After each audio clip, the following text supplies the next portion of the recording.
What up, world? Waxvillain, Seattle, Washington. You already know what it is. Welcome to Soul Sessions by Waxvillain. This show is dedicated to soul musicians, record collectors, and the culture. We're sitting down with the soul musicians that create the sound. I'm talking about the record collectors that don't just buy records, but preserve history. And most importantly, the culture, the DJs, the record labels, the record stores, the stories behind the groove. For tonight's guest, I'm joined by singer-songwriter Andre Cruz of the Black Diamond Rhythm Band and the Steady Yeah. 45s. For those that know Andre, he's got a long catalog.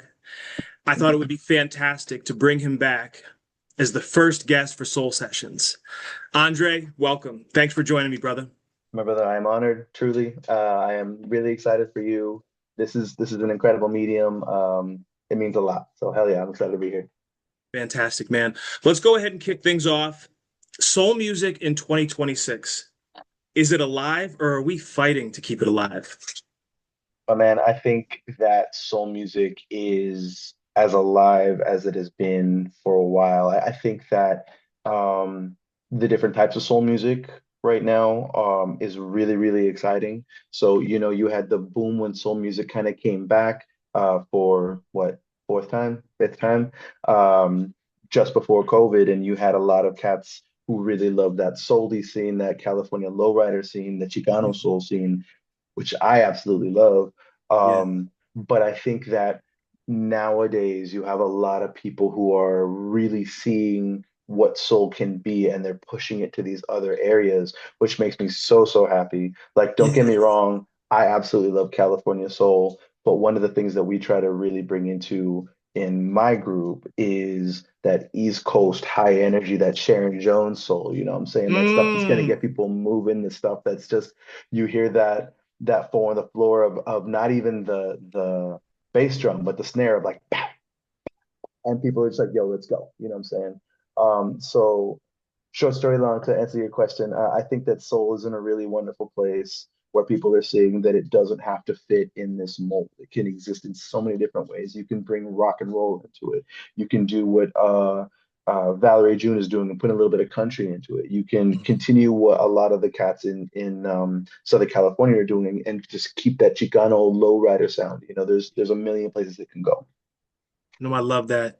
One of the things that I've observed, I feel like at least over the last year, maybe two, felt like with everything going on in the world, it's harder to connect with the fans. It's harder to sell records, maybe even shows. I've always said California is the best place to be if you want to see a live show, specifically soul music. Mhm. But can you weigh in on your side of things when you think about the last couple of years? What have those challenges been as an Yeah, indie artist? yeah, no, I mean, I'll be real with you. I think that's a really good way to put it. It is a little bit more difficult to connect with the fans if you're not big on social media. You know what I'm saying? Mm, Like, don't get me wrong. I am thankful for every follower that I have. I know that the band is thankful for every follower that they have. yeah. But some people are just not necessarily built for that social media algorithm, right? Which God bless them, it takes all kinds. But at the same time, I'll tell you, and you've seen us live, if you come to one of our live shows, I'm gonna shake your hand. I'm gonna say what's up. I'm gonna Yeah. connect with you from the stage because for me, that is the essence of what we do. So you have so many people who are able to connect by, fun videos or this kind of thing, and that is dope. Please, anybody out there, teach brother because I have a hard time with it. But then you have people like me who mainly focus on putting out what the live show looks like to be like, yo, this is where it's at. Like for me, Mm. that is where it's at. So at the end of the day, it really just depends on that group's personality, how they want to present themselves, and then whether or not people are not too burned out by social media, because that happens too. You know what I'm saying? Yeah. So Yeah. I'll tell you what, man, and this is a compliment, but it was such a treat when I got to spend time with y'all when you came up to Seattle and then we went to yeah, Portland together. Your stage presence is second to none, and I can attest that you get out there with the crowd. You can actually see the after effects of what you're doing on the stage there because you're dripping wet, but you're out there, you're engaging with the people, you're shaking hands, and I always think that's so important. Not just not just to do it because, but it's that connection point to the music. It's I love that song, man. And so it's good for you. It's good for them to hear the stories of why the music matters. So, um, just props to you on your stage delivery. I've always said that you're top of the game when Appreciate it that. comes to that. And I hope that, any musicians listening know how important it is for the presence, but also to get out there with the fans and to shake hands and to have conversations, because that sometimes makes the difference. No, I appreciate that, man. And like if I mean, at the end of the day, I'm a pretty humble dude, you know what I'm saying? So I'm never trying to big up myself. But if I could impart one thing on frontmans, on bands or whatnot, it Yeah. is invest time in the stage presence. Because I'm telling you, like your song can be incredible. I have known in my life some truly incredible singers that'll kind of stand and do this with the microphone, you know what I'm saying? But Mm, I've also seen some cats who, maybe the vocals weren't super great, or maybe like the song wasn't all that, but the energy they brought to it, you know what I'm saying? They're engaging people, they're dancing, they're being silly, or they're just connecting with people. That for me, those are the shows that I remember. Like what I yeah. do on stage is my version of what I've seen some of my favorite musicians do on stage, and that's that connection. You know what I'm saying? And it's that energy matching and then scaling because like if the band is here and the audience is here, that's magic. You know what I'm You've been in saying? the game a while, man. You've got solo material. There's the work with Chris Lujan, Steady 45s. Mhm. When did you when did you realize your voice just wasn't good, but it was special? And I say that because you've traveled the globe. And I Yeah. say this also because I think in our professions, sometimes we might struggle with an imposter syndrome. But I know there was some sort of breaking point for you as an artist. Maybe it was through the fans, maybe it was family, maybe it was holding the physical record in your hand and hearing it back. What was Yeah. that for you? What was that moment for you? Yeah, I mean, number one, thank you. That's super kind. I always say Mr. Top Five, baby. No, I appreciate you. For me, I mean, I've been singing since I was a little kid,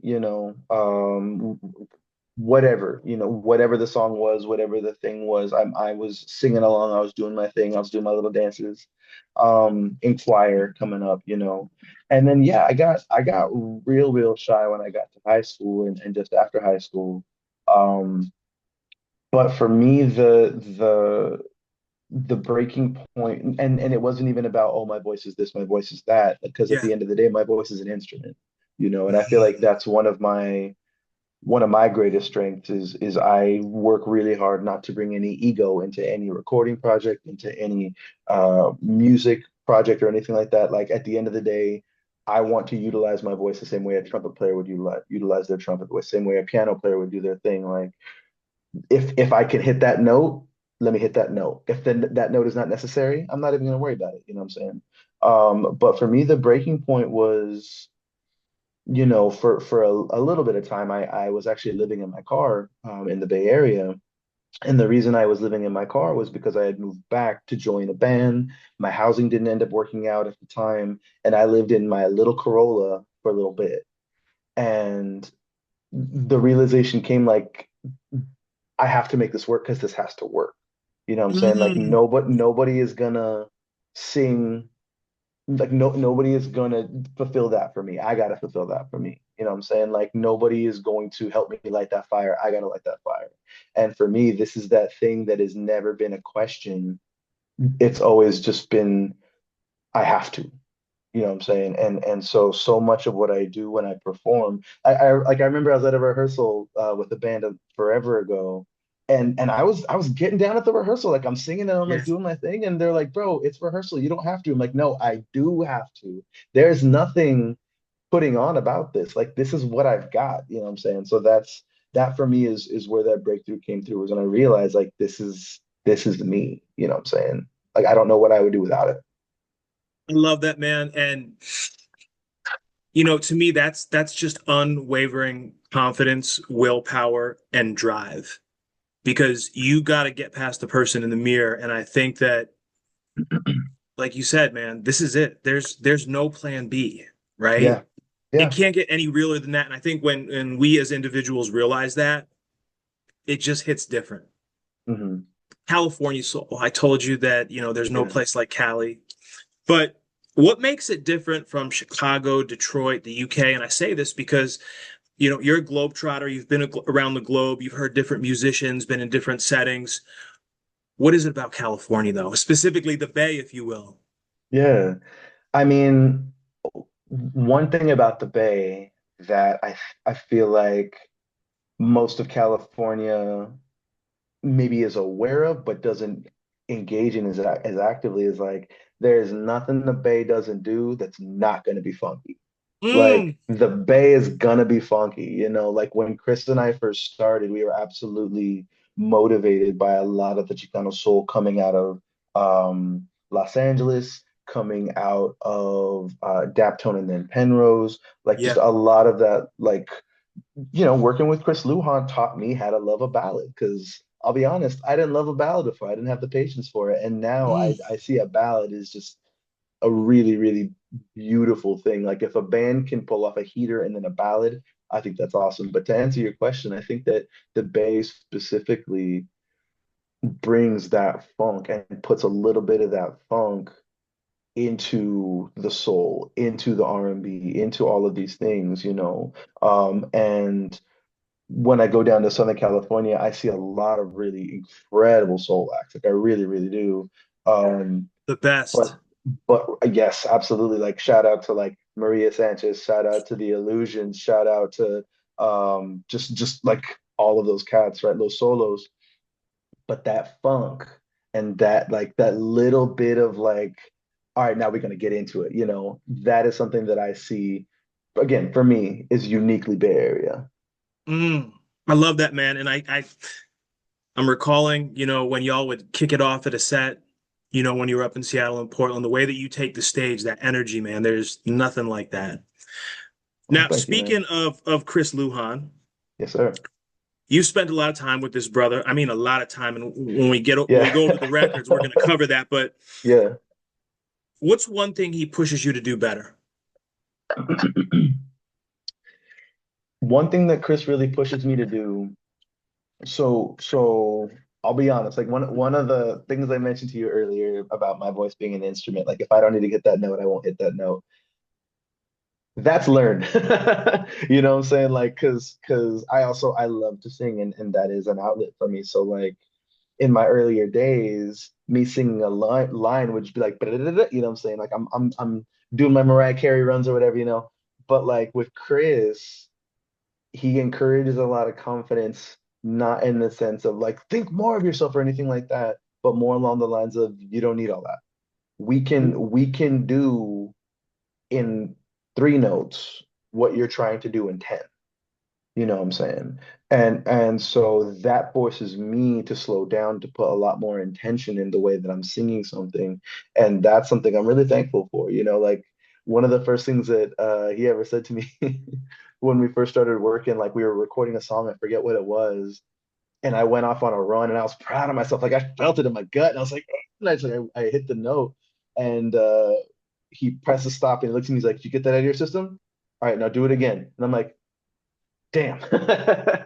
You know what I'm saying? But like that's real. Like these songs sometimes less is more. Sometimes the lyrics do the speaking. Sometimes the underlying track does the majority of the movement there. You know what I'm saying? So I think that's one of the things that Chris has really encouraged me to do is to have that kind of confidence in not doing too much. If that makes Yeah. sense. No, no, no. You brought up something and it made me think of George Kerr. Mm, George Kerr always did everything in the first take. There was something that he loved about the rawness of that. yeah. Do you ever find that intersection with Chris where it's like, no, no, no, no, we're good. That's the one. Or is it more about kind of expanding, your mind a bit to say, okay, let me try it a little differently? What's your preference? Because I know that it's like, for me, I'm like, we got one shot to make a first impression. Yeah. And so if it's not the first, then I don't know what you're looking for, but I gave it to you already.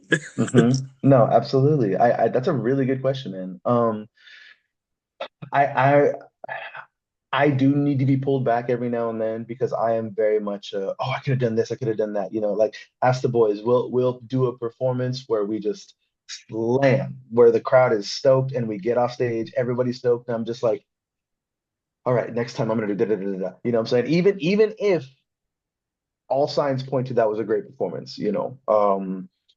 But there are certainly times where like, no, that was the one. And an example of just what Chris, what working with Chris looks like and means. So we released our cover of Stevie Wonder's Hey Love not too long Mm, ago. Um, I have been trying to get Chris to cover Stevie Wonder for forever, so I was in heaven. yeah. The audio that you hear is the scratch take of me singing because it was Chris and the drummer Mike Reed in the live room, and they were recording, and they needed me to sing, so they knew where they were. So I'm in the mixing room, they're in the live room, Mm. and when we finished up and listened back, Chris was like, "I don't think we're going to get any better than that. I think that's just it." And so the audio you hear is one take of me doing my best Stevie Wonder impression, and just like, man, if you to see me in the room, it's just me literally just like doing the whole shebang bang. You know what I'm saying? And we walked away like, yo, that's the one. And so I think I'm a bit of a mix, but the times I have been able to do like in that one take, Yeah. it's something that we can all feel. That's it's the feeling. And I think it's so Hmm. special. I love that you shared that with us. Those are the gems that I like. You're in the steady 45s. How Yes, does sir. ska rock steady influence your soul phrasing? Oof, that's a good one too. It influences it in kind of in the same way that I was telling you about Chris in this. So when I recorded the Steady 45s, that's usually with my boy Joe Nieves. Mm. Shout out to Joe Nieves. Um, and he is very similar in the sense of like I don't need as much in terms of notes, but he's also very particular and very precise. And so whenever I record with him, I have those sessions in my brain, and so I take it back to Chris, and that almost makes me want to be as precise with the way Okay. I'm doing things. Because I mean, ska, rock, steady, reggae, that's working man's music, you know what I'm saying?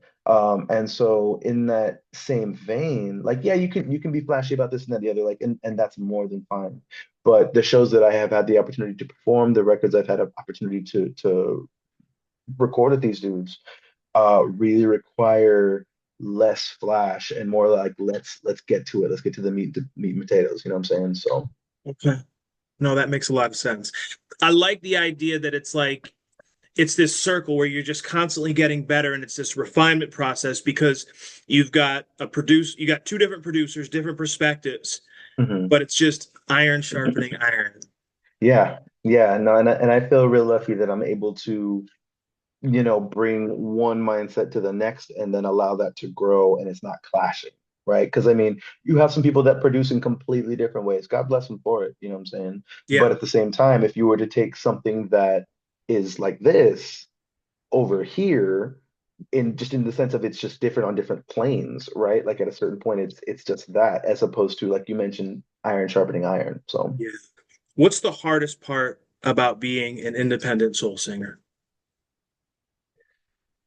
that's a good question. One of the hardest things for me about being an independent soul singer is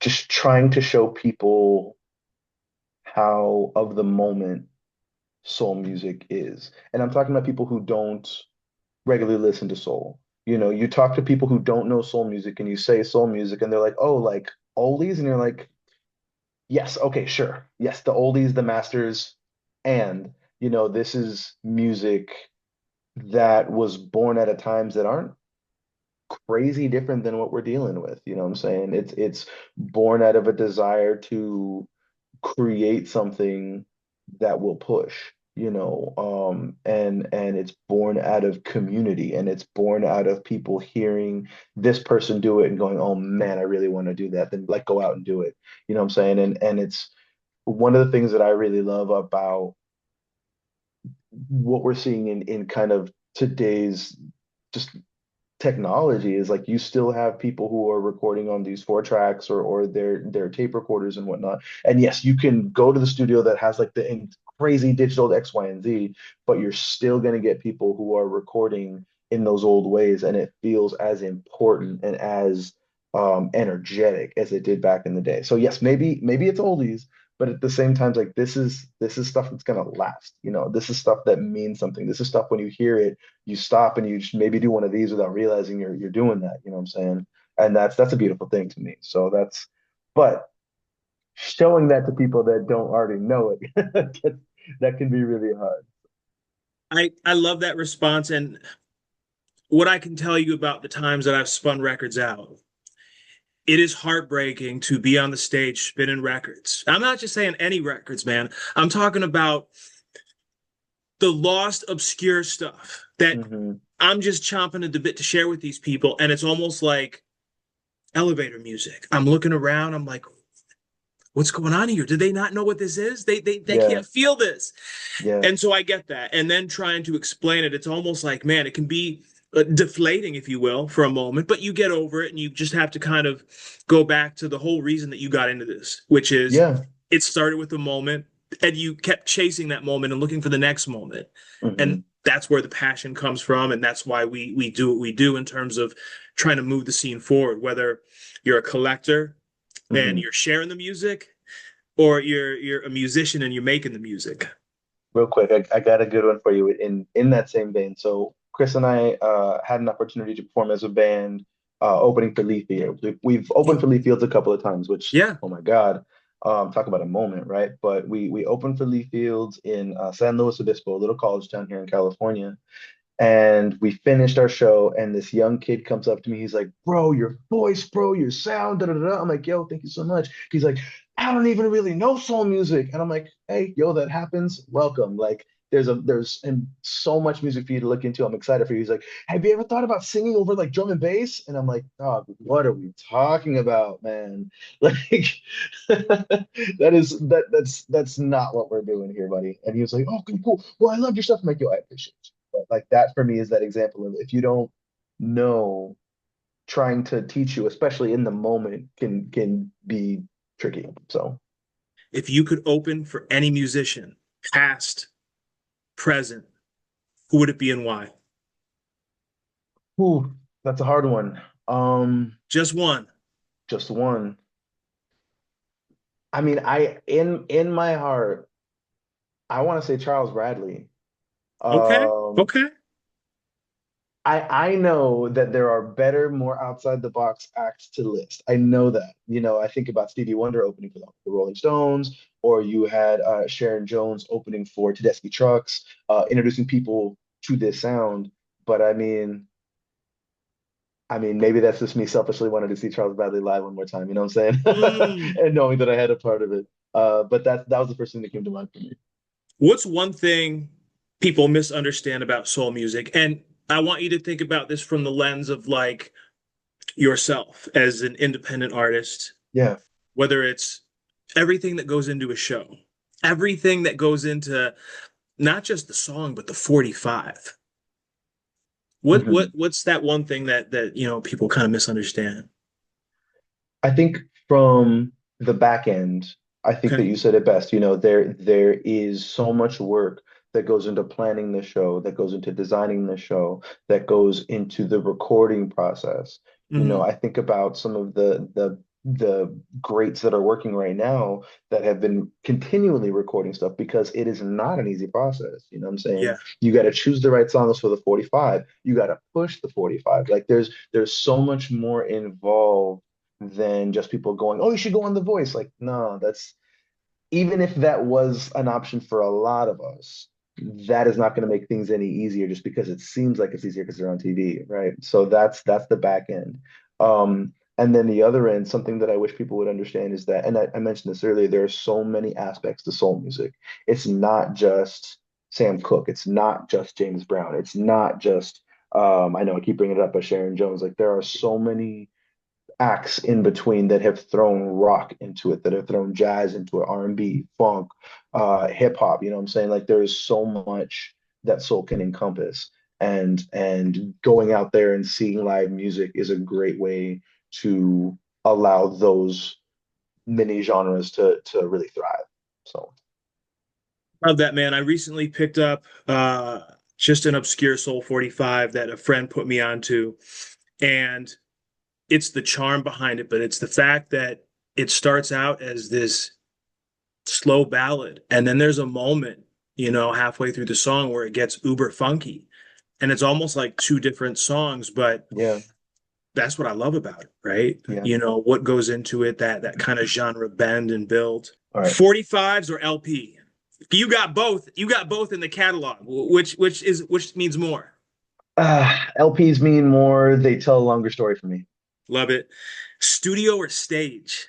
I think I know the Ooh, answer, but stage. I love a studio, but stage. UK crowd or California crowd? Ooh. To be fair, I have never performed in the UK. I performed I in thought you were Italy, out in Europe. Italy, Germany, Spain, Fair. and a couple of other You got spots. a passport. US or outside the US? I'm gonna say outside the US. Don't get me I've heard that wrong. before. I've heard that before. Kelly Finnegan I talked about it with like when the Monophonics went to Greece. mhm. When the 45s played in Italy, there were people who couldn't speak the language who were singing the horn lines after hearing them once. I have never experienced that in the US. So come on, US, let's get it together. All right, all right. One record every soul lover must own. Woo. Uh, oh man, I'm gonna be so cliche right now. I'm gonna That's okay. say, oh boy, I'm gonna say songs in the key of life. I thought you were gonna go with Stevie. I love my man. What can I say? Finish this. Soul is. For everyone.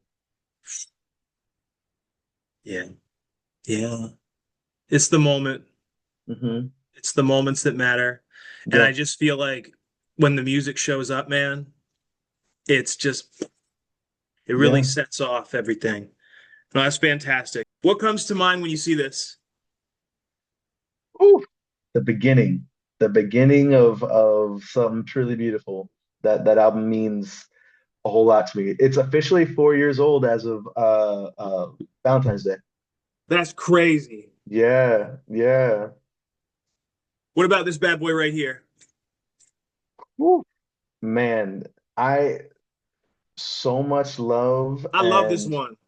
I love that one and this is not me disparaging the album because I'm so proud of it, but I think about that's truly one we're limping across the finish line to get that one done, man. We had so much happen to us as a band, Yeah. individually, as we were trying to get that thing done. So like truly like blood, sweat, and tears on that one.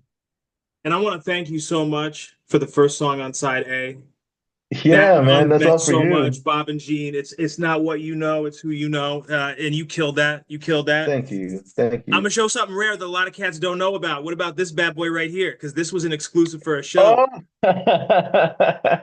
Oh, dang. All right. So is that which one is that? Is that oh, that's the real thing. Oh, an electric butter.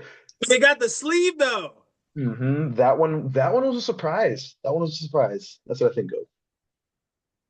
All right, and I want to show it. This is a newer gem. Cats don't know about this.